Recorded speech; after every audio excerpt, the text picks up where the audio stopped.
put him on his back. Thurston, right foot kick, down the ground, into the in goal almost. Hodgson cuts it off. Hodgson taken by Norton. He took him late. Marshall skips away. Marshall's still going. Marshall's got Richards coming up outside. Now inside. Richards pursued. He puts it Johnson away.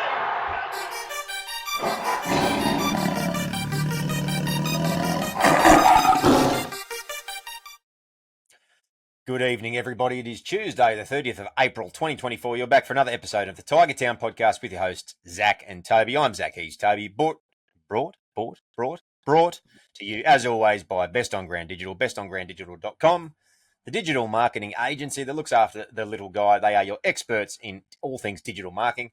Get on board, Best on Ground Digital, bestongrounddigital.com. They will not steer you wrong. Toby, good evening, my friend. How are you, champion? Yeah, not bad there, champion. Yeah, you bloody going there, champion. Yeah, not bad, eh? Oh, yeah. Yeah, mate, going all right? You? Mate, I've calmed down. I'll tell you that much. Have you? Yeah. Had a bit of a blood boil moment on Saturday, but I've calmed down. You know, it's Tuesday now. Bit of time to, I guess, cool off and sort of take it all in again. But yeah. Apart from that, yeah, same old. Yeah, good to see. Good to hear. I think it's probably been a few days. I'm ready to get rolled up again. You wait until what I've got in store for you today. It's going to get you very rolled up. Brisbane 34-10 over the Tigers on the weekend. On the weekend. Look, I might lead off first in my one sentence summary. They're at the moment they're far too good. There's moments in that game that we'll talk about that, again, talk about the concepts of rubber the green and whatnot. We'll break down a few of those instances, and we just don't seem to be having much go our way or fall our way, despite the odd bounce for Charlie Staines on the weekend. But outside of that, mate, the last couple of weeks, but particularly on the weekend, was a bit of a yardstick for us as to how we're travelling. And in years gone by, we've lost games by 50s, 60s and 70s. That game, Brisbane, you could argue they bombed a chance or two, but they weren't exactly pedestrian, or as everybody was saying, Penrith were. They weren't exactly in first gear. Walsh was at his blistering best, and Adam Reynolds played out of his skin, again, unsurprisingly. Some of these halfbacks these days, mate, are just getting better with age. So, outclassed. We sort of saw where we were, and, yeah, a lot to work on. What about you? What's your brief take? I think I agree with you to an extent. I think that it definitely did show where we are compared to probably one of the top two teams in the competition. I'd be very, very surprised if that team that they fielded, even though they were minus Cobbo and Mam, you add Cobbo and Mam to that thing, I'd be very, very surprised if they don't make the grand final. Very, very, very good team. But what I will say is I actually thought we were the better team in the first half. I thought we were the better team. I thought we stuck to a game plan. We were very controlled. I feel like we won the middle, we won the ruck, and I think a lot of that has to do with Bateman in the middle. But in the second half, a myriad of factors played a reason, but probably the biggest one was just how well the Broncos came out of the tunnel. They were just on song. They were on fire. And Reece Walsh, he's 22 years old, and that's scary how good he is at 22. So, you got Adam Reynolds, like you said, he just gets better every time he put straps on the boots. He rarely has an off game. It's like a fine wine. And then Payne Haas was back, and you know how highly I rate Payne Haas. So, Yeah, I mentioned last week it's kind of unfair with the Broncos at the moment because they've had all their guys hit their straps, all their young stars at the same time. And I know that they've lost the Fleglers and the Herbie Farnworths of the world, but, they're going to suffer the fate of Penrith inevitably, but they're in this window at the moment where they've just got all these guns that have just come through at the same time and they're all playing extremely well. Even the likes of Willison off the bench had a great game in his limited minutes too. So, yeah, mate, they're a top shelf side to say the least, and if they're not there at the business end of the season, then it'd be very, very surprising. That being said, I agree. I think that in that first half, what we did see, similar to Penrith, is we saw in many ways what the difference is, or one of the differences between the also rans at the moment, at least, and those that are really sticking their neck out in front of the competition. It's they take their chances. Sorry, not they take chances. They take their chances. You know, some of the tries that they scored on the weekend were opportunistic, but you know, it becomes habit if these types of things are coming off very regularly, and they take calculated risks, like the Adam Reynolds kick for Mariner on halftime, 6 metre forward pass aside.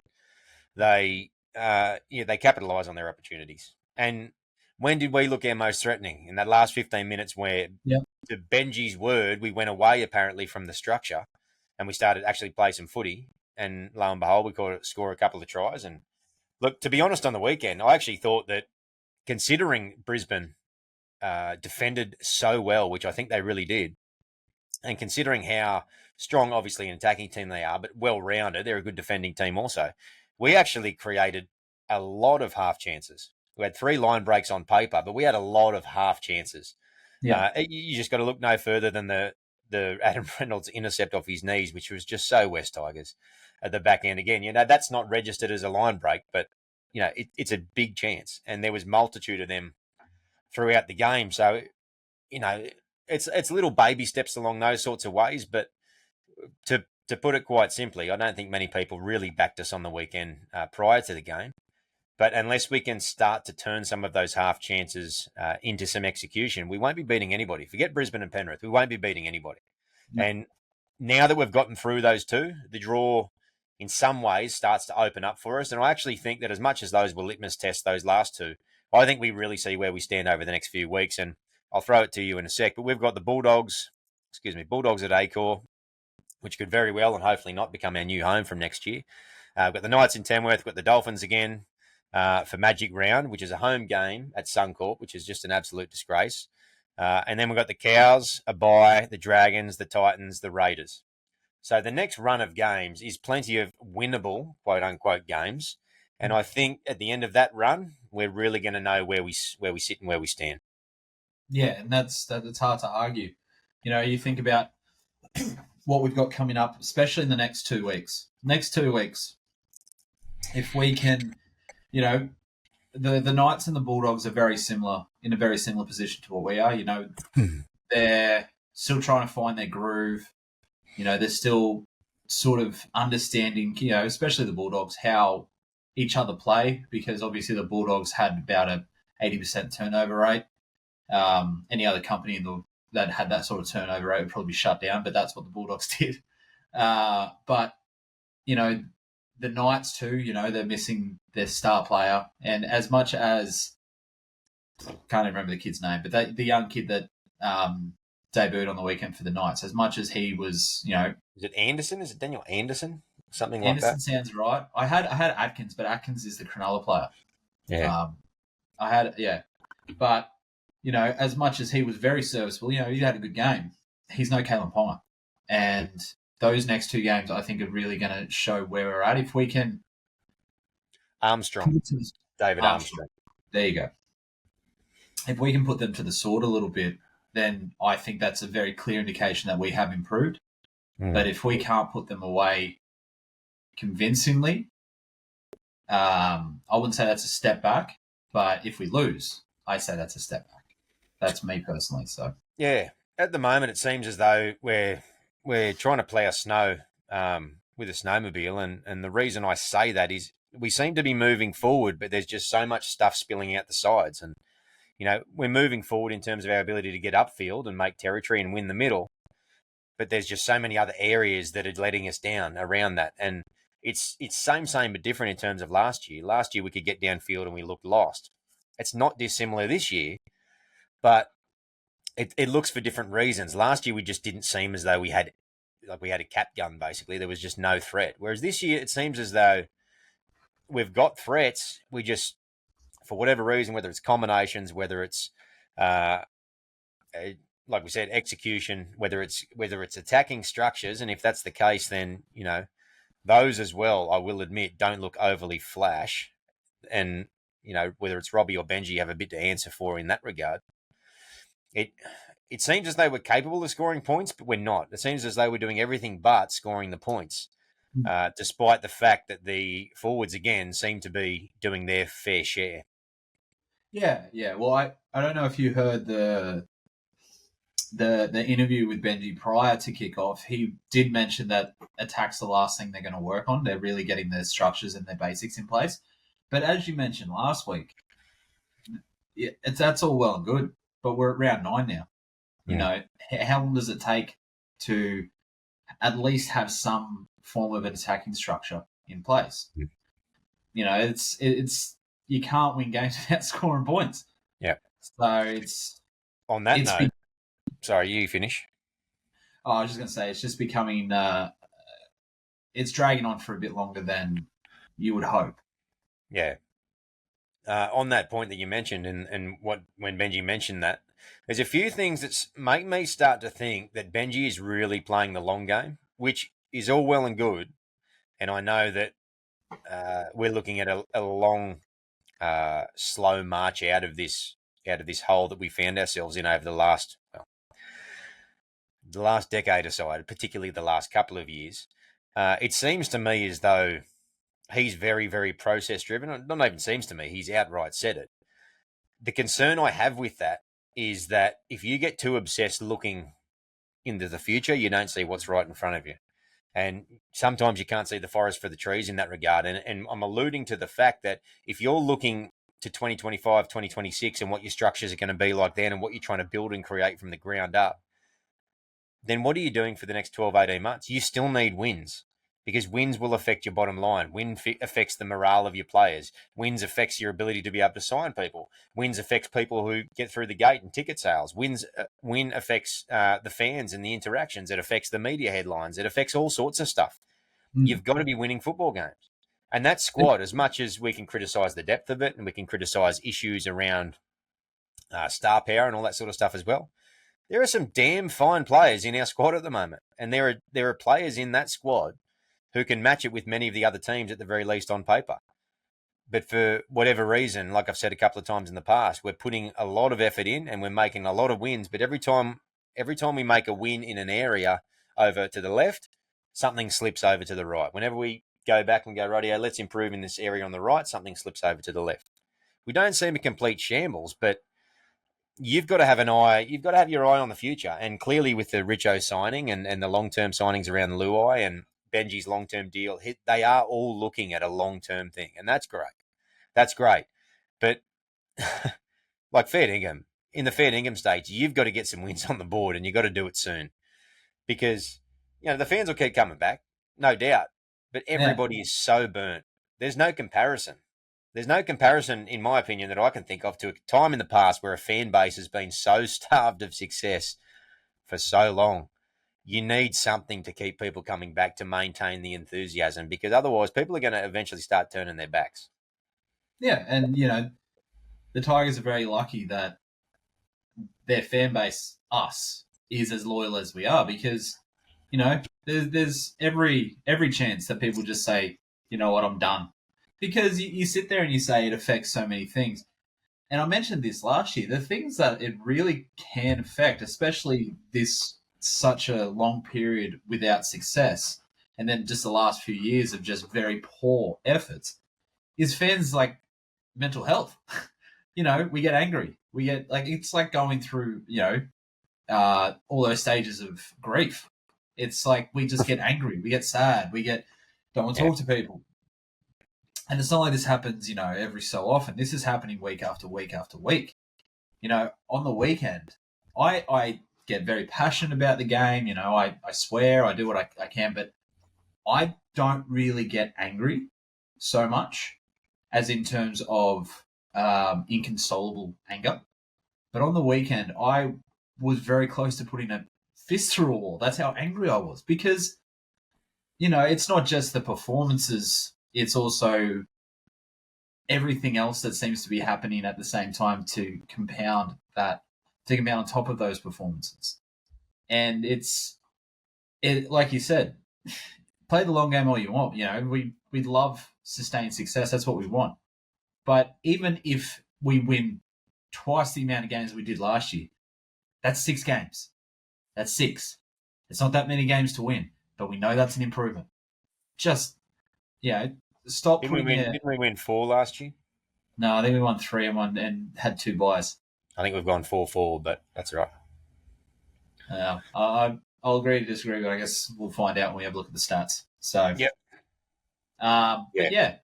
Well, Look, even if it's 4, it's 8 wins. Yeah. 8 wins. Yeah. Look, it's obviously not the club's responsibility to look after their fans' mental health. But that being said, I hear what you're saying, and yeah, it's just continually frustrating. And we're going to get to some of those things outside of our control as well, particularly talking about. So I was just trying to find that ladder. I'll look it up in a sec. Talking about a couple of refereeing decisions, mate. So we might do our own version of Graham Ennisley. And for those who are on the tube, Toby tonight is actually going to pull up a couple of images for us to do a little bit of a mention and a shine a spotlight, I guess you could say, on a couple of decisions that seem to be the norm at the moment that we just don't seem to be having fall our way. I'm going to stop short of talking about any sort of ridiculous corruption or nonsense theories around that. That's an emotional Zac talking, and when we're spoken about that that's stuff, my domain anyway. Yeah, that is. You are the conspiracy theorist among us. But look, bottom line, teams go through periods where the ball doesn't drop their way, and the Tigers, it just seems like this is just a never-ending saga, and it isn't. It isn't, but it's almightily seems that way at times. And even in the commentary on the weekend, something happened. I can't remember what it was. I know there was a series of things, but even one of the commentators said that could only happen to the Tigers. Yeah, and it is remarkable how often things happen, and we find new ways to either by our own design or there's new ways via the refs for stuff to just not fall our way. But anyway, mate, without much further ado, just lead us off there, mate. What did you want to mention that you noticed? Yeah, so this was something like any of our listeners know that I have a gripe with a lot of the refs, a lot of the heads of and all that jazz, mainly the Sutton brothers, but, Grant Atkins is definitely up there as well. And, everyone gets bad calls. It's not like we're singled out. We're not singled out in terms of anything.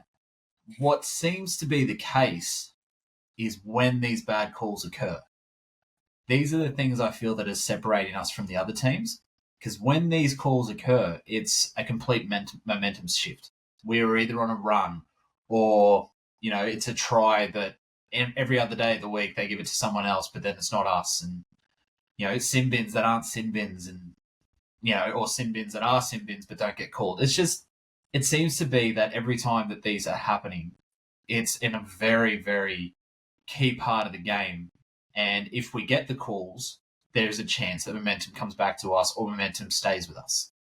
So what I'm going to do is, like Zac said, for those of you that are on YouTube, you'll be able to see the screen. But for those that aren't, we'll obviously talk about it, discuss what it is, and give our opinion. So what I'm going to do is I'm just sharing my screen for those. Now, this is the first one that I came across. So what I've done is I've taken a screenshot of a particular part of the game that has, and I'll make it a little bit bigger for those there. Now, this here is when Appy hurt his back off is it Williamson? Is it him that tackled him? Willison. So Willison tackled him. Willison. Yeah. Now, the reason that Appy actually hurt his back was because he relaxed. Because every day of the week, anyone that's watching this live on YouTube can see that the marker is not square. For those who can't see, the ball is being played in the centre of the field. Looks like, is it Bateman? Yeah, I think it's Bateman. Willison is the front marker, and I can't see who's at the back. And you can clearly see that Toby's highlighted, which we saw in the game. Willison is standing, his right foot is standing on the outside of where Bateman is playing. So no part of his body or his stance is actually in line with Bateman in the slightest. And to Toby's point, Appy was that sure it was a penalty. He basically picked up the ball and almost walked into him, to which point Willison picked him up and slammed him on his back. But he did it such in a nonchalant way that he was almost expecting the penalty, and alas, no penalty. Yeah, and then you just see, and He after dropped this, the ball, you just didn't he? yeah, he did, and then Grant Atkins will just say clear. Now, there's times when they let this go. That does happen, but it was the second tackle, and anyone that's not on YouTube, we are at their 45-meter line. Hmm. So we're about to get a very good attacking opportunity. Not to say that anything would have happened from it, but again, it's when it's happened. It's when these calls are made. So the next one I got this is actually before their second try. Now, for those that are listening, what I'm showing is a pass out of dummy half from Billy Walters to Payne Huss. Now, it is very clearly forward, out of the hands, and then when Payne, and they're about, what do you say, like 35 metres out? So Billy Walters is passing 34 metres out from the try line. And this is only a still image, but on the video, and you're welcome, obviously, to rewatch if you get the opportunity to rewatch the game. I will recommend you do, actually, because watching the game a second time, you will, generally speaking, have an appreciation of what Toby mentioned earlier in terms of how well in some ways, we held our own, particularly in that first half. But on the video, Payne Haas catches the ball 32 metres out. So Walters passes stationary, so there's no forward momentum. And then Haas catches it 2 metres in front of where the ball was passed from. So a stationary dummy half won't have any forward momentum. So it is impossible for the ball to travel or float forward, barring a stiff breeze, or the ball simply going forward out of his hands, which is what we're seeing there, Toby, isn't it? It is. And then you'll notice, and again, for those listening, I've highlighted another one at the top of the screen, which is where the touch judge is. Mm. The touch judge is directly in line with this. And some people say, well, then clearly it's not forward. So this, like forward passes get missed all the time. Like that is a bugbear of mine. It's rubbish, to be perfectly, it's rubbish. How you miss clear forward passes is rubbish. But the reason this was important is it was the very tackle before Reynolds put the kick through for Jock Madden to score. Yep. And that's, again, the times that these calls are made is what is really frustrating. Or not made. Yeah. And then the next one I've got, now this is the Appy. The obvious one? The Appy no try. Yeah. Now, you have gone on and I know that you'll sort of give your opinion on that, and I think it's probably a little bit better than what I'm going to say. But this was when the referee or the bunker had said that he lost control and never re-gripped it. Now, I don't feel that that's a loss of control, and I know that he re-grips it.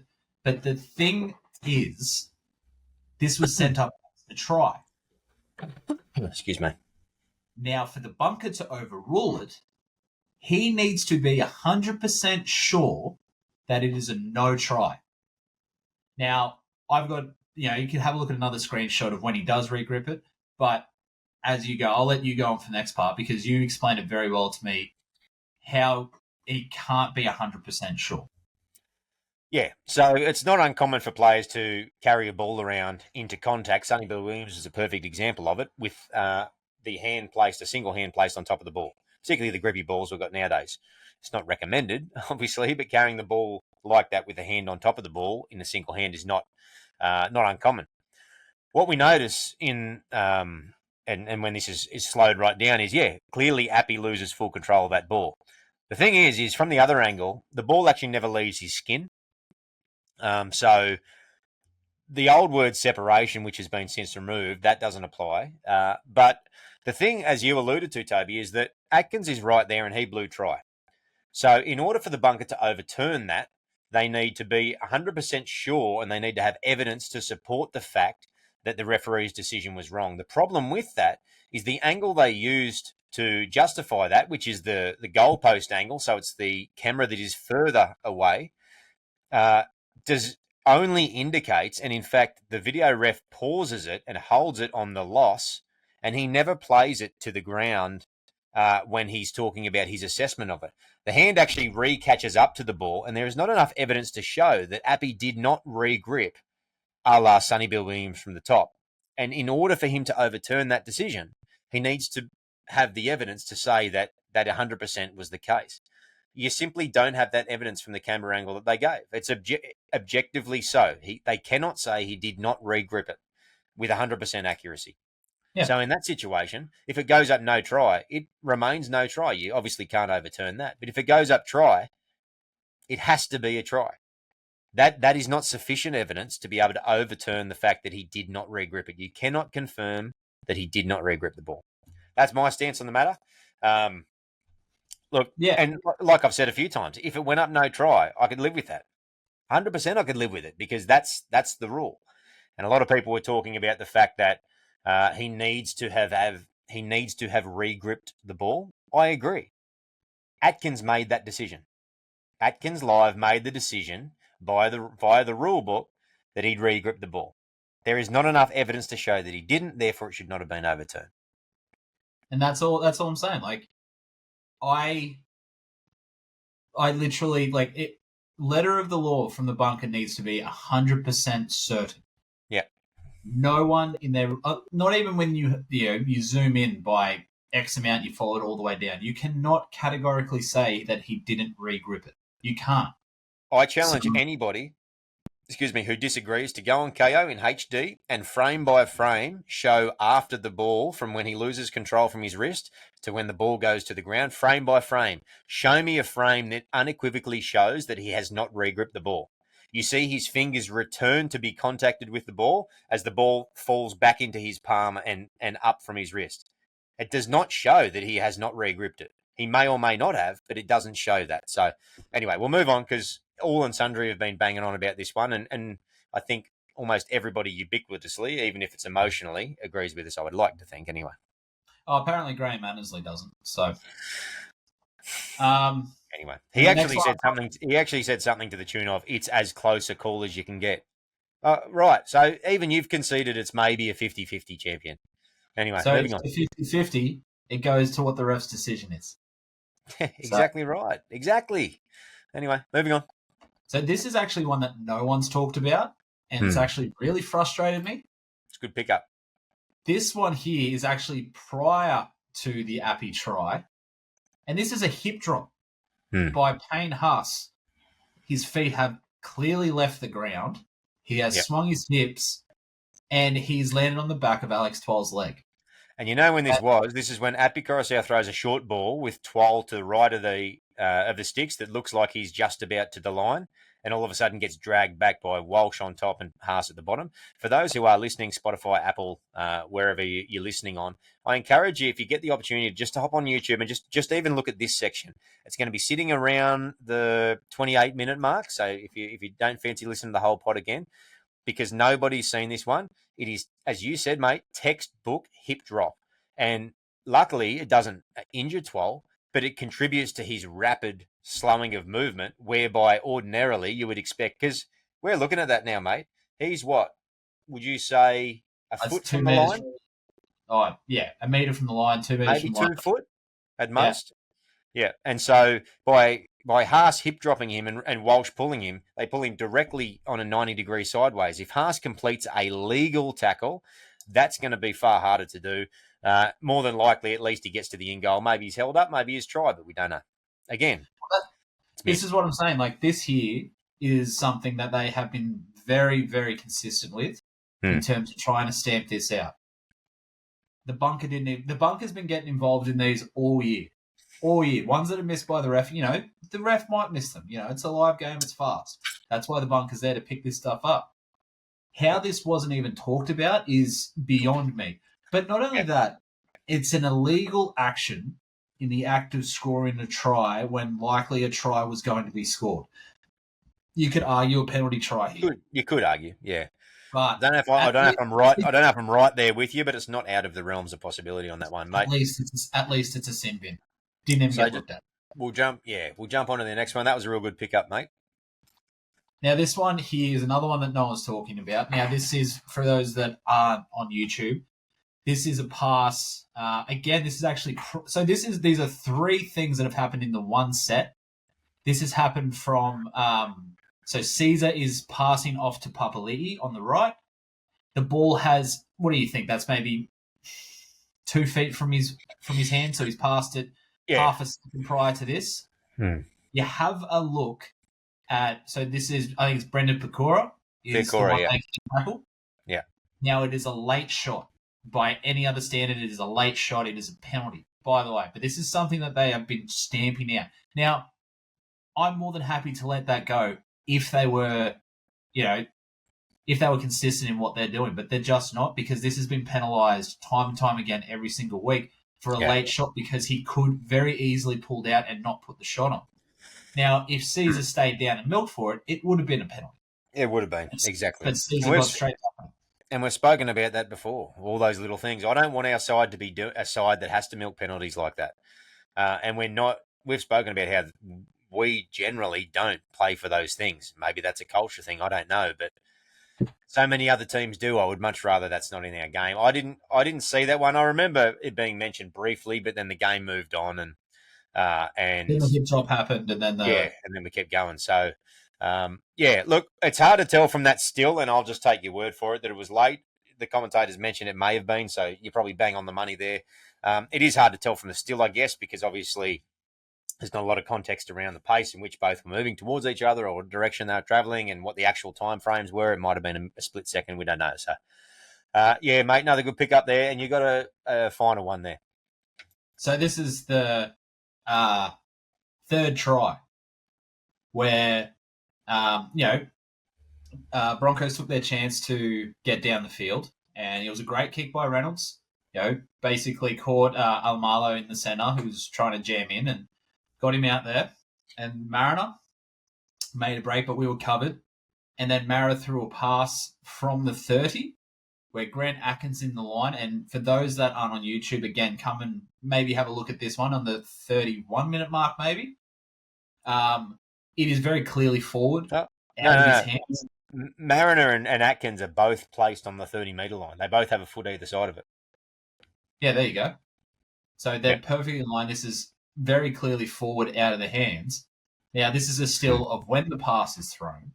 But as you have mentioned, where does Reece Walsh catch this ball? Yeah, so we posted something a couple of days ago of the two stills. One was when Mariner releases the ball, actually... And the still you've got here, mate, is actually probably a microsecond prior to him. So he actually releases it 29.5 metres. 30, a little bit past the 30, slightly earlier. And we have a second still where Walsh catches it. So you'll notice that on the field, for those that are looking on YouTube or happen to catch that Instagram little snap we threw up, but there is a colour divide in the line, just in the grass, and it actually runs horizontal parallel to the 20 and the 30, and I would say it's at the 24-metre line. Reece Walsh catches the ball on that divide, so he's at best 25 metres out, which would allude to a 5-metre forward pass, and at worst 24 metres, which would suggest a 6-metre forward pass. Now, obviously, these guys are travelling at speed, but to Toby's point, you can see clearly from the very first image, it travels out of the hands forwards and just continues to sail on its merry way. If you look at the moments where it was thrown and where it was caught and the direction the ball goes, many of us missed it because it all happened so quick. You won't believe how forward that pass was. And considering Atkins is right there, much like the touchy in the earlier one, very disappointing once again. I think in situations like that, it's got to be pretty abhorrent for the ref to pull it up, because I think that in the back of their mind, ruining the spectacle is something that they are mindful of. Fuck that. I know, but yeah. Mate, anything else on the refs that you want to mention in general, or did we cover it? Look, it's just a case of it's just not going our way at the moment, mate, is it? For a number of reasons. It's not, but again, I'm not going to put it all on the reffing decisions at all. I think that Brisbane was shit hot. But there was definitely some instances in the second half where, for instance, if we're talking about the penalty that Pole gave away from that chase, and Atkins is like, he's just not needed. He didn't need to do that. That there looked to me like Pole was just getting sick and tired of how things were turning out. And he's like, just get out of my way. Just go away. That's how it looked like to me. And is it really, is it that hard to understand why he feels like that? Because for me, I completely get where he's coming from. You try everything. You do everything you can. And when you have these decisions go against you consistently time after time, when you are trying to regain momentum, you've got to get to a breaking point. And, I said it to you guys in the chat. I would not have been disappointed if the boys just decided to walk off the field in protest because of how that was panning out. I would not have been disappointed. At one point, I would have been proud. At one stage, I was laughing out loud. I watched the game by myself upstairs in the lounge room, and I was just laughing, walking back between the kitchen and I find it hard as I sit here at the moment to think back to the reasons why I'd felt it was so ludicrous and what decisions or sequences of decisions led to that. But yeah, I'm there with you. I think I had the thought I wouldn't be surprised if we saw the crowd just walk onto the field and go, "This is rubbish. This is nonsense." We gave ourselves every chance in that first half in a lot of ways, and a combination of, again, the ball not bouncing our way, whether it's via literal balls or via refereeing decisions or lack of decisions, not going our way. It's just not happening. But, mate, did you want to add anything else, or we might start looking at players as individuals now? We'll move on to the game proper. No, not really. Like, I've had my little vent. I've had my show and tell. Yeah. And like I said, I whinge about, and I'll say it's a whinge.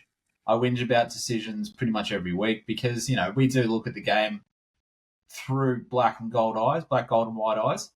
But at the same time, you also have people that aren't Tigers fans telling us like how ridiculous it is sometimes watching it. My old man, diehard Dragons fan. Even he sits there and goes, "Shit, you guys just do not get the rub of the green, do you?" I'm like, "Nah, we don't." And, hopefully soon enough those things turn around. Hopefully Richo's got a couple of, stones behind him. Hopefully he starts kicking up a stink maybe. Who knows? Really, who knows? Okay, so looking at the stats, mate, for that game, the two teams, it may surprise you to find out, were remarkably similar. So possession was 50% apiece. Completion rate was there about 70 per side, which is not particularly great, let's be honest. All runs and run meters were very, very comparable, as with post-contact meters. They doubled our line breaks. Obviously, they had moments where they did tear us to shreds. Tackle breaks, 32 and 33 apiece. Their set distance was a good 2.5 meters longer, which is a notable amount. Play the ball speed was the same. We had a lot of offloads, which is probably, they all came, I reckon, in the last few minutes. Yeah, 15 minutes. As I keep working down, dummy passes, total passes, kicks, kicking meters, all comparable. Even bombs were 3 apiece. Effective tackle, 87, 86. Tackles made, 304, 324. Missed tackles, 32 to 33. Remarkably similar sides. In fact, their tackle efficiency was worse because they had 20 ineffective tackles. So our defence is there. 13 errors apiece. A rucker infringement each. We got the benefit in terms of penalties. So 8 to 4. Remarkably similar. So it goes back again in terms of me, in terms of what I said earlier, which is just moments. I mean, you look at the moments from that game and I'll miss 1,000 of them, but, the bounce of the ball sideways into Jock Madden's hands as he runs through. It was about the only place it could have bounced where Dream couldn't have got a fingertip on it. What's the next one I was thinking about? The Adam Reynolds intercept at the end of the game. Like, the game's gone, yeah, but that'll never happen again. Ever. It won't happen. If it does, it won't happen for years. Just so Tigers, those little moments. The moment with Sam Weller, which was a dumb thing to do, but there was two things. From Sam Weller's view, Corey Oates catches it almost behind the pad, so his sight might have, and he's really close to the in goal, so his sight might have been hampered. Oates then runs the ball back like he's returning a football. It looks like he's running the football back. And so, yeah, brain snap, but, those little moments make a big difference. The Adam Reynolds kick early for the Mariner try. Those sort of moments again. A forward pass, it gets missed. Earlier in the year in the Dragons game, like I said, I said in a couple of podcasts ago, Caesar kicks early for Staines and the bounce of the ball just goes, again, almost anywhere but where it could have for a try. We score that try, it's 3-3 in terms of tries in that Dragons game. those little moments, we spoke about the ones in Penrith as well, that they took their couple of small opportunities, they just took them. So what is that? Is that star power? Is that repetitions? Is that luck, considering all these teams are professional football teams? We're just not winning moments at the moment, like on both sides of the ball. And you look at statistics like that and you go, well, what's the difference? Superstars? Yeah, superstars. But it's little moments like that that just turn games, whether it's momentum or a try or a missed half chance or whatever it might be. Yeah, yeah, and that's something you've definitely been focusing on the last few weeks. And you think about especially the last three games. It's easy to say we would have won those three games if we took, or if the ball bounced our way, or if we took those little half chances. I'm thinking very clearly about the Broncos game. There was a couple of times where it was either Naden or Oldham stuck their nose through. There's no one there to support them. That's a half chance gone begging. So, we've got to do a lot better in those little moments. And, I'll talk a little bit about that when we go through the team list, but it's just, I don't know. Hopefully it's just more of game time together and they understand that. Yeah. And look, I take nothing away from Brisbane in a lot of ways. We mentioned it earlier in the show. They're shit hot. They just are. And they're stacked at the moment. And their guns, again, had a great game, and they welcome back who they welcome back. Haas, Walsh, and Reynolds, who they welcome back, you could argue were their best on the night. Yeah. And add to that the fact that there's just countless superstars in that side at the moment. They're just too good. They are too good. And for us to even get close, we needed to take our chances. And again, we just didn't take our chances. All right, mate. So Buller at the back. What'd you make of Buller's game? I said maybe four pods ago that I don't think he's going to get second-year syndrome. I'm taking that back. For me, he's got second-year syndrome. I think he's lacking a lot of confidence. I think that things that I saw that he was starting to improve on, he's gone backwards in. And I'll talk about that just a little bit more in depth in terms of, I mentioned just previously then that the half chance that Naden stuck his head through. Naden flicked the ball out because he'd expected the fullback to be there. He stopped. Buller stopped. Buller passed the ball and stopped. You don't pass the ball and stop. You pass the ball and follow. And that's not first grade for me. And I said this in the chat, I'm probably going on a popular opinion here. But if I was Benji, I'd go hard to, because you've said it before. You said Taruva's actually grew up as a fullback. The only New South Wales Cup player to run for over 400 meters. I'd go hard to try to get Taruva. He had the week off to try to process everything. Maybe get in his ear, see if we can get him, and then have Buller go back to New South Wales Cup to learn how to play as an NRL fullback. Because the talent has got him to this far, and it's not getting him any further anymore. That's my honest opinion. Yeah, okay. Look, he dropped a couple of footballs, so he had a bad game in that sense. But this is the third game he's had in a row. Yeah, I know, in that regard, yeah. And he's noted as being safe. And, even Dylan Edwards several years ago got the dropsies for months, almost an entire season, and he was, in some ways, a bit of a meme. Butterfingers Edwards. What happened with Dylan Edwards? What happened with him? Went down the New South Wales Cup and earned his way back. But I'll cut Buller a bit of slack at the moment in terms of attacking, because I think that he's struggling. He is definitely a roadblock in terms of creating points for us at the moment, and he stifles. I said last week or the last couple of weeks, he stifles most of our backline swings at the moment.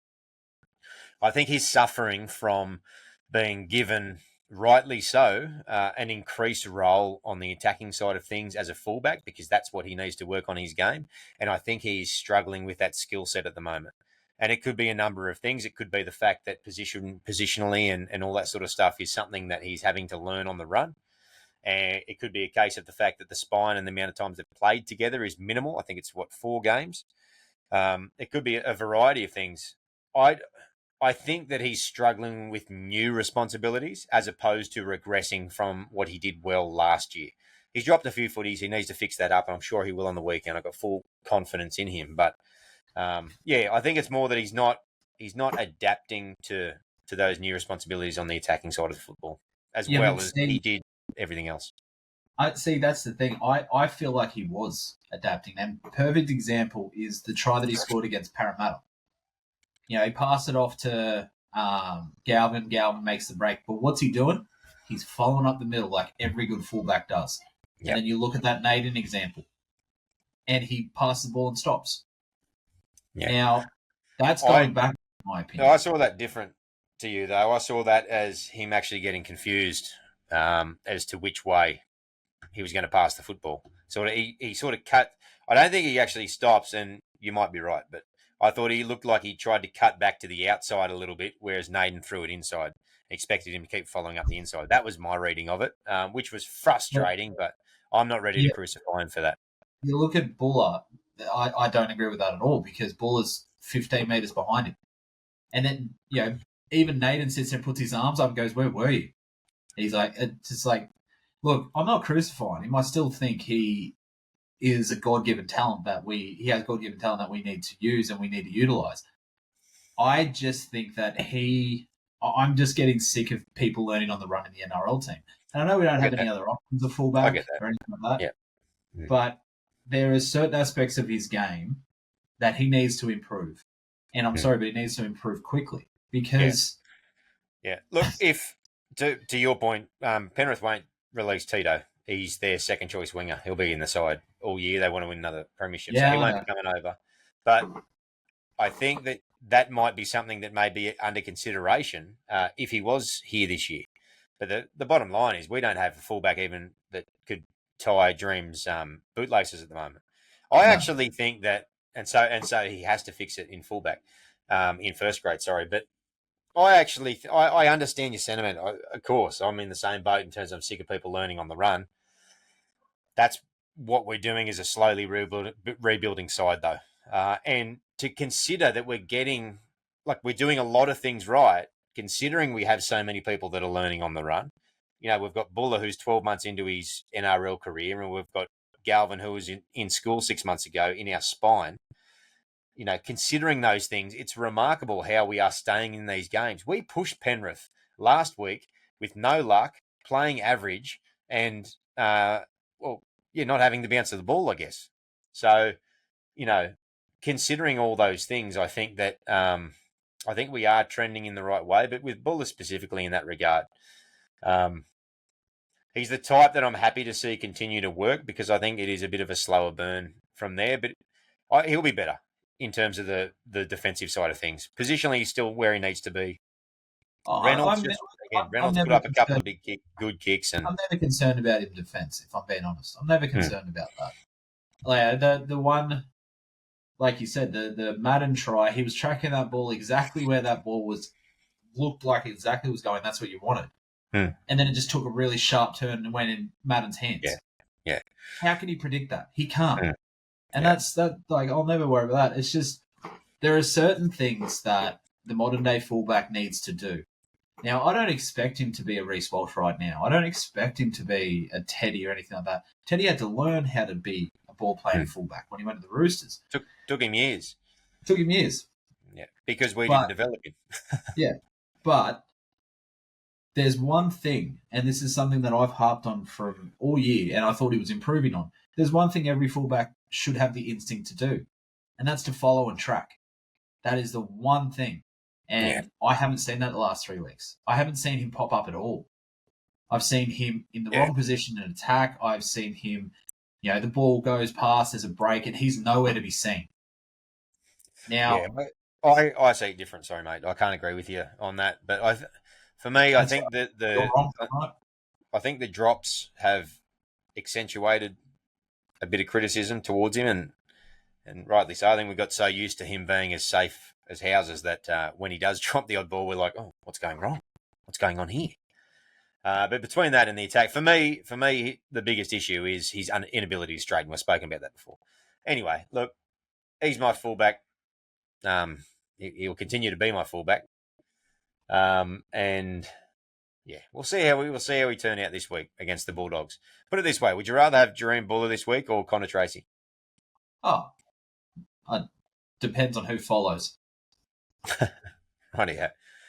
Right, Charlie Staines, mate. For me, he's getting better and better every single week, and we saw he actually did some finishing on the weekend, which was good. Plus, It always looks awkward and gangly as fuck, but yeah, we need more of that. And he ran the ball with intent, and generally speaking, he did a pretty good job. So yeah, well, good on him. like you said, I think he's improved every Yeah. week. So And we need it to continue. NATO, I thought Nader was one of our best. Honestly, I thought he was strong. He looked dangerous every time he had the ball. Weren't sure if he was going to pop an offload, take a bust a tackle. I thought he was one of our best. I'm very, very happy with him in the centres at the moment. Yeah, me too. I think he's, again, it's another combination that's going to have to build and grow. But that side over there with Caesar has generally looked pretty good so far. And that's Charlie Staines' side, at least in defence. It's the Olam side that there's issues, and yeah. But there was one issue that they had where it was it Pecora who sliced through. Caesar got his boot laced and then popped it to Madden for his second try. He and Caesar got that totally wrong. That being said, it was a brilliant line and a good pass that he floated out on the run. So it's hard to blame Nade in that situation. He did look for the back man, and that was a 3-on-2 in that case anyway. It was jersey grabbing by Caesar. That was just a bit disappointing. Yeah, it was a tough one though. It was a good ball.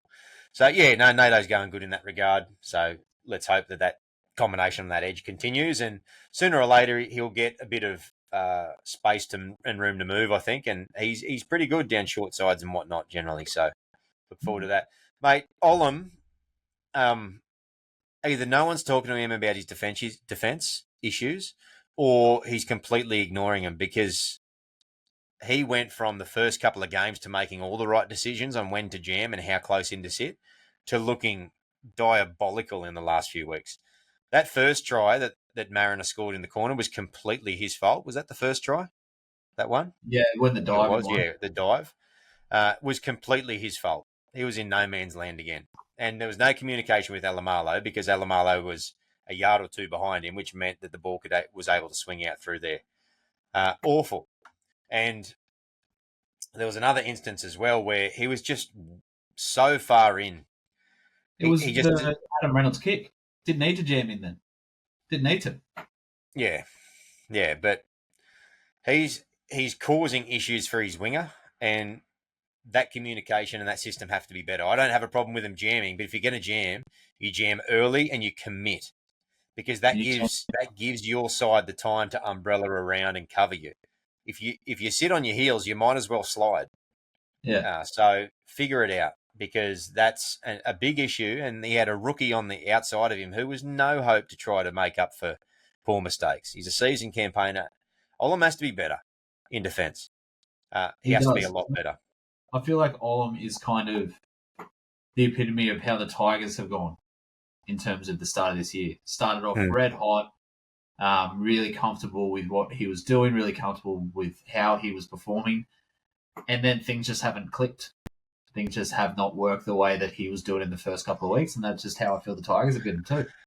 The original adrenaline that seemed to be around his first game or two for the club was what we wanted to see continual, which was intensity at 101%. He ran the ball the hardest he has all year, and he whacked as hard as he had all year. And he seems as though, to your point, in the last at least 2 to 3 weeks, let's say probably the Dragons game too, but it seems as though he's just kicked back into second gear and he's doing things at 70%. And that's not what we need. No. Mate, what'd you make of Sol Alamalo's debut? Couple of poor reads in defence, but overall, I actually think he was quite solid. So, yeah, I thought he did a good job. He looks like the type of player that looks better in first grade than reserve grade, because he's playing with a bit better quality, and he sort of lifts for the occasion. Some of his carries looked really promising. He looked good on the outside when the small little opportunities started to come that way, when Galvin worked to that side. We didn't bomb to him. So we missed a trick there, but I'm sure that'll come in time, because he's a known leaper as well. So, yeah, I mean, look, we didn't. in a lot of ways, we didn't really lose much from Junior Tupou, really, No, not at all. which speaks volumes. So that's a good first effort, and glad to see him get a repeat bout this week on the wing. Galvin, from what did you notice about Galvin? I didn't notice as much talking as I have in the past, but I thought he again likes to take a bit of control, especially with the kicking. I think he did a fair bit more kicking again. I can't really say that he had a bad game, but I can't really say he had a fantastic game. We didn't really have enough, like when we were down that end, it seemed to be Caesar taking control. So that's where that talking came into it. I just felt like he went a little bit into his shell, maybe. I could be wrong there. Appy just might have overruled and went out to Caesar. But yeah, I think he's going to have those games, and he might have worse games. But if that's like, here's the thing: we've seen him at his best. If that's his worst, shit, so good. Yeah, I didn't think.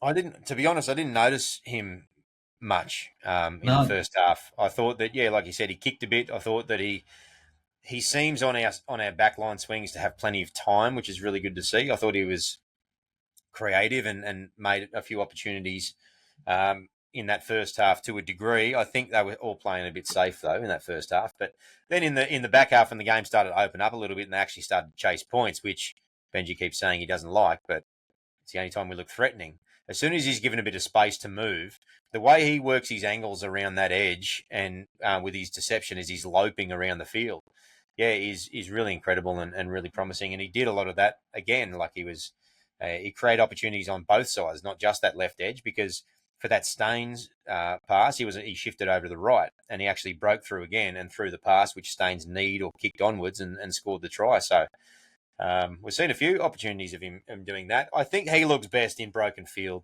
and when the game opens up a bit. So as much as Benji's talking about attack, we're going to only see Galvin get better and better as Benji grows in confidence with our systems and allows the boys then to start to play a little more unstructured football, I think, which seems to be inevitably the case. Obviously, if you're not working on attack, that's not your long-term plan. The assumption is that he's looking to get the basics and the foundations right, particularly in defence. I think we're only going to continue to see him get better and better, mate. Caesar? No. He just seems to be... Might have just lost you there for a sec, mate, but we'll see how we go.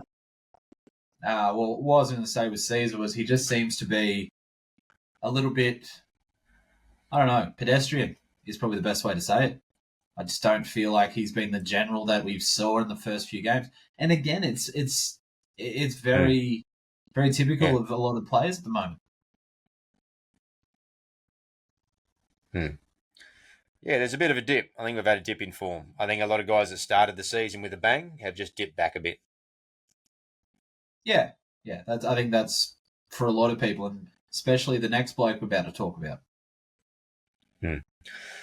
Yeah, so Stefano, we've been pretty critical of recent times because after starting the season electric, he's really fallen back in. 9 runs, 64 metres.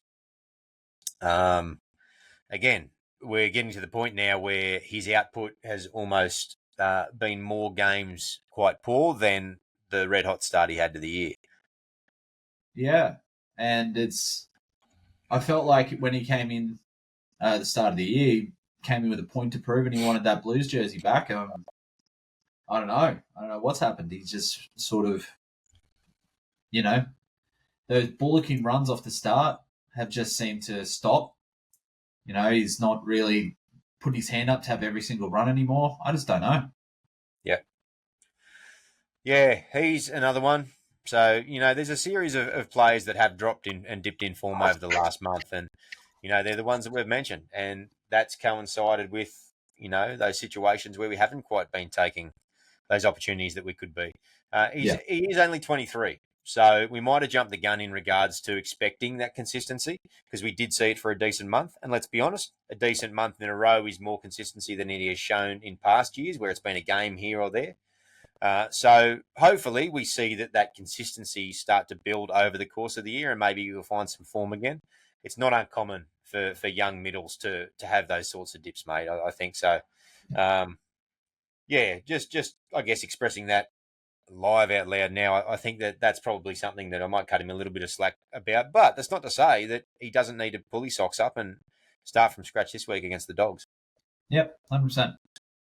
Appy, mate, I just thought he looked like the bloke that was trying to get us over the line earlier in the year, particularly when we were in maybe the Dragons game or whatnot. It just it looked like he tried to throw us on his shoulders again, and he looked tired again, and then he got injured. Yeah, I personally think that Benji's not using him properly anymore. I think that he needs to have that, like you and I have discussed, 15-minute break before halftime, 15-minute break after halftime, bring him back on to finish the game and have a captain's knock. Yeah. I agree. And I think that they've just tried to get that. He sounds like the type, I think, that would have just insisted that he's out there, particularly for the start of the season, because he wants to be captain courageous and lead from the front. And so be it. But moving forward, we need to have to think about how we can use him effectively. And a lot of that comes down to the rest of the side too. How are the rest of the side contributing to those situations where they're taking pressure off? We mentioned earlier about Caesar, and Caesar's kicking game is something that's really dropped. And they're the moments. The kick that Adam Reynolds put on was just prior, I think, the one where, he did two, actually, for that matter, that led to tries. But, just prior to the sin binning, Caesar kicked the ball, and it's just a metre into the in goal. If that's a bit higher and a wee bit shorter, that's if nothing else, a possession, a contest, and possible try scoring opportunity. And we've really missed that again in terms of kicking game. And like you said, we were looking at him. I think I even said he could be our Reynolds, or he's playing like our Reynolds.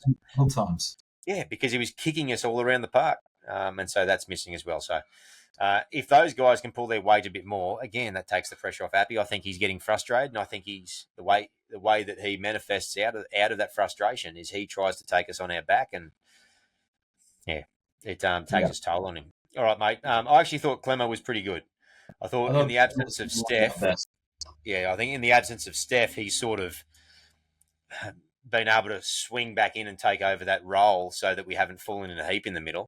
And he's held us up in the last few weeks without many plaudits, mind you, and done his job well to make sure that we didn't have two front rowers that have fallen off a cliff.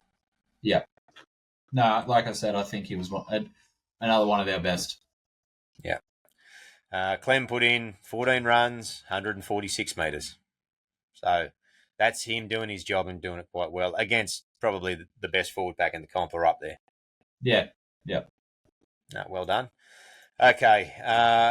Papali'i, to be honest, I didn't notice a lot of Papali'i, mainly maybe because he had his hair cut and I didn't recognise him with his big frilly mullet. Yeah, no, I did. Again, it was another player that really didn't catch my eye.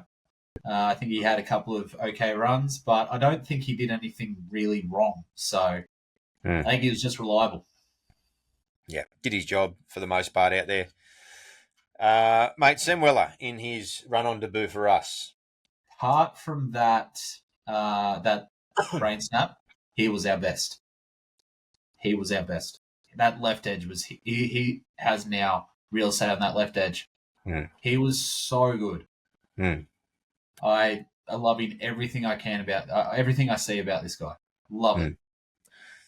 There was one other too, though, and I think it's born of enthusiasm, and I think that like the head high nonsense we saw earlier in the year in the trials, I think that he'll be able to grow out of it. He causes, obviously, the brain snap for the sin bin, but he causes the second Reece Walsh try by overcommitting. So he runs out hard on Reynolds. He leaves a gap behind him, and Twal, who we've known is getting a little lazy about covering, is too slow to catch Walsh. Walsh sort of tiptoes and pivots his way to the line. So he did cause that second try, and that's an enthusiasm issue. But by the same token, when Latu spills the ball a millimetre from the line and then Walsh just floats on downfield 60 metres and passes the ball to Willison, who's there to make the tackle on Willison? It's Sam Weller leading the chase. And he makes the tackle on a gigantic runaway prop that can probably run the 100 in 13 seconds. That's another moment, like I mentioned before, in terms of just not winning moments at the moment. Latu pushes and burrows and gets within a moment of the try line, just knocks it on, and then they just end up downfield. Anyway, mate, how'd you find Bateman when at lock? For me, I think he shored up the middle a lot. I think he did a lot of the unthankable work, and I think that it didn't present a problem. I actually thought he handled the middle and the tackles really well, except for that one miss that he had on Haas. Yeah, I agree. I think he very much tightened up that ruck the way that you have been focusing on the last, probably all year, of how we need to win that ruck and tighten that ruck up, and I think he did that quite well. I think he was also really good as, I guess, that middleman in attack. I think he got the ball quite well out there. So, again, I think that's a good move. Happy to run it a bit better, and we certainly didn't fall apart in the middle like we have when Pole's got tired. Yeah. Okay, Latu, mate, I thought he came on and did a role as he was required. We can slowly start to see more and more of him for mine, but I think that's where he sits for the moment. Yep. Yeah, I'm right there with you. I think at some point he'll rotate back to cut because he's going to need to get some game time in his legs, but for the moment, that's not the case. 12, mate, I'm starting to think 12's starting to become expendable, and that's the problem because we extended him last year. I don't know. Yeah. I'm not seeing the glue around that middle that we have seen in the past, and the example I just used before was one of them. He's droppable for me. Yeah, I don't like. I wouldn't be surprised if he's dropped. So. Look, the next man after him, he didn't do much on the weekend, but Seafarth has been out playing him. I think it's hard to argue that, and you could argue in some ways that they offer similar things on the bench. So if it's one of them has to go because one of our other forwards or someone's pressing for a spot, maybe Twally drops out and Seafarth probably wins the jersey over him at the moment. Look, if I'm being honest, because I watched the New South Wales Cup game on the weekend too, if this was the same time, I guess, round 20 this year, and we're saying the same thing, you'd like to say that Jordan Miller's coming in for one of those spots because he offers so much more than those two. Who keeps it at the moment at that point in time, who knows? But if it was this exact situation at round 20 where Jordan Miller's had some time playing with the men, getting some, I guess some meters in his legs, getting some fitness behind him, it's Seafarth and Miller because Miller's just adding so much more. Yeah, I think Miller's going to be a slow burn, but I agree. He played well on the weekend. He played with intent, and it's he's a good prospect. Looking forward to it. They couldn't put him down. His post-contact meters are ridiculous. Yeah, he's a monster. Okay, and Pole, mate. Pole ran for 120 metres. I thought there was a bit of good and a bit of bad. His defence worries me a little bit of late. He's been dropping off a few tackles, but again, it's hard. It's easy to forget, that he's still in his very early 20. Yeah. Same. I still think that it's probably the best move was to put him back to the bench to having more of that impact than to be that middleman. Yeah, I think that's his role at the moment, isn't it? It is, and it's a little bit deflating because if anyone listens to a podcast we did even 4 weeks ago, I said that's his spot to lose, and unfortunately he's lost it in terms of that. I guess that 13 lock roll. So yeah, we had a few drop out of form, and he was one of them in that position. But yeah, I think I far prefer him at 17 anyway. Mate, anything else you want to talk about the Broncos? We're then going to jump into a quick breakdown of the Bulldogs game, and we'll sail off into the sunset because we are getting a bit long. Yeah, we've been going on for a bit, so I think I'll leave it there. Okay. So we do play the Bulldogs, bro, at 3 p.m. on Saturday at Acorn Stadium, and we line up as follows, exactly the same as last week. So we've got Buller, Staines, Naden, Olam, Alamalo, Galvin, Caesar, Itakamanu, Coruscant, Clemmer, Papali'i, Fainu, Bateman, Latu, Fainu, Twally, Seafarth and Pole are the interchange bench. Now, the reserves are a little bit different, and Jake Simpkin is the 18, obviously speaking to what we might need to do with Appy. We've then got Star Fatoa returning from injury on the extended bench with Asu Kapoa, Alex Lobb, and Solomon Fa'atape. And I just enjoy saying Solomon's name, so I'm going to say it again, Fa'atape. It is a nice name. Mate, how do you beat the Canterbury Bankstown Bulldogs? You limit Kickour's involvement. That's it. I think that they don't offer. I think Drew Hutchinson is not an NRL halfback, and I'm very surprised that they've. Yeah, now I say this, he'll have an absolute blinder, but I'm surprised he's kept the position as long as he has. We know what Matt Burton can do, but Matt Burton is very similar to, I guess, what Brooksy was in terms of he just needs an organising half to let him do his role. But yeah, kick out's just so dangerous, and he just attracts so much attention. So I think he's on Papali'i's side. Fainu's. He's He'll on be on Fainu's side. Yeah, because Fainu's on the left and Kickout's on the right. So they'll be opposite each other. And you said Kickout's on the left.